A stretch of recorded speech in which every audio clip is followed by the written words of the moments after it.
Alright, ladies and gentlemen, possibly our highest profile match of the day so far. This is going to be absolutely epic, spawning in the bottom right-hand corner of Ohana as the Green Protoss, one of the most accomplished and celebrated pro gamers of all time, ladies and gentlemen. Give it up for Grubby. And he is going to be facing off against, some might say, the best Terran player in the world as it currently stands. And that is a very big compliment considering you have the likes of MVP and MMA still out and active on the field. What can he do from here? Representing Team Liquid, ladies and gentlemen, we have the mighty Taeja.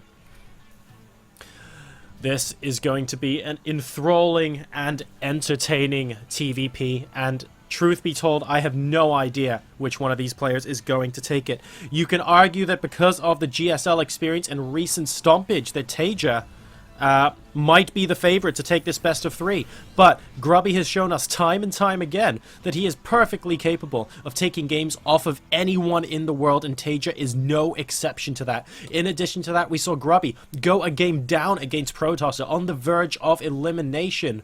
On the verge of being knocked off the top of his group, and still rallying himself to come back and winning that series 2-1. So, put nothing past Grubby. This match has it all to play for, and I'm incredibly excited to be casting this for you today. Taeja, we can see, has not taken either one of his gases yet, so it looks like he is probably going to go for a 1-Rax expand kind of build. We can see that the supply depot here is down to prevent that probe scout from Grubby. He will not be able to get into the main base. Going to be harassing that supply depot just a little bit, but it's really not going to make too much of a difference. In the meantime, we have the gateway now finishing up for Grubby. Cybernetics core going on behind his mineral line. He likes putting the buildings he wishes to protect there. We saw in his PVZ that he put his initial forge behind the mineral line as well. So this is a fairly typical Grubby style from the looks of things, as Taeja's SCV managing to get a complete scout off of the base, sees that one gas will have been taken. And they're just going to be harassing the mineral line there just a little bit, trying to deny a bit of mining from Grubby. But Grubby sending a probe to annoy this SCV that actually gets trapped, having to mineral walk out of there, and just about able to get that down. We do have the command center going down now for Liquid Taeja.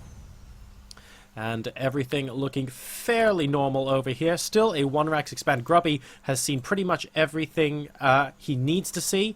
He knows that this is being completely walled off, so as long as he sees there isn't an add-on on here or something, he can probably guess that no gas has been taken. Similarly, Taeja has seen that there's one gas taken from Grubby, and he's going for a fairly typical opening that could really transition into a number of things from this point. Just getting a gateway and a cybernetics core to start off with.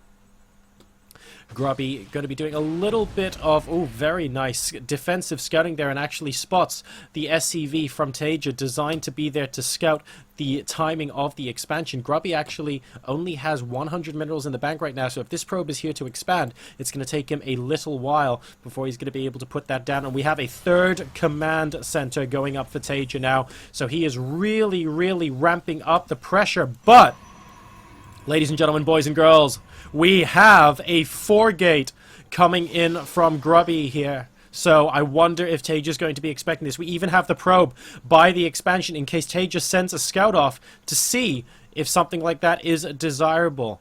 We're going all the way up to 4 gateways, but we don't actually have a forward pylon down just yet. I wonder where that's going to be coming in.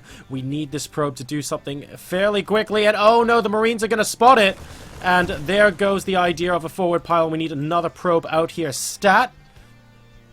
All 4 gateways have now completed for Grubby. Warp gate research is now done, but where is he going to be able to warp them in? We have a pylon over here.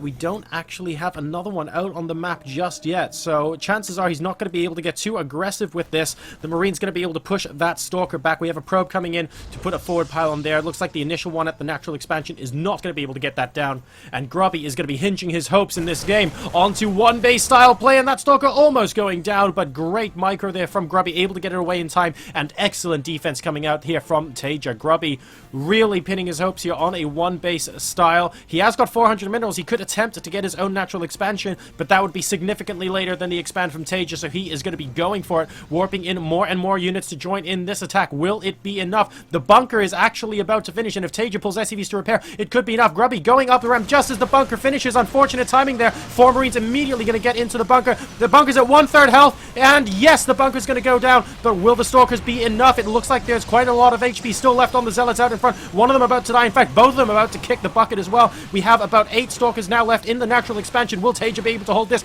Pulling some SCVs and bringing some Marines down the ramp as well. The command center getting lifted and moving back to the main base. Is it in fact going to go down? It looks like Grubby is intent on focusing it down, but Taeja shepherding that command center to safety by allowing those Marines to take a couple of hits. And now Grubby going to be moving his way up the ramp, planting down that forward pylon once again so that he can warp in Zealots on the high ground potentially. We do have a bunker now up on the high ground for Liquid Taeja, and this command center is still burning down, but it's going to take some time, so not exactly his immediate concern. We're now even targeting down the barracks, and once the production structures start getting targeted down, that's going to be really frustrating for Taeja to have to hold indeed. He has got barracks number 2 and 3 and a factory down, but the factory has absolutely no add-on associated with it. Is the barracks going to go down? Yes, it does.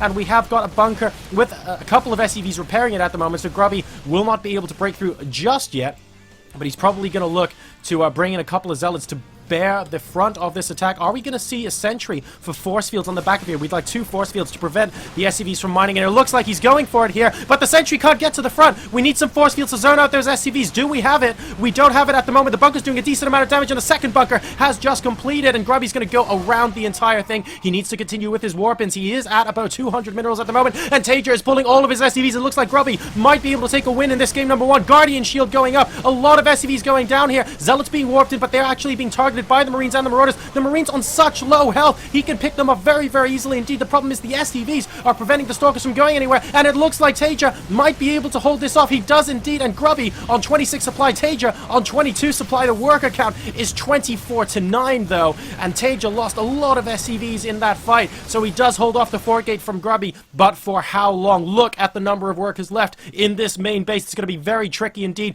but he does have that 3rd orbital command now, of course his 2nd orbital command, by the looks of things, because the other one did actually kick the bucket.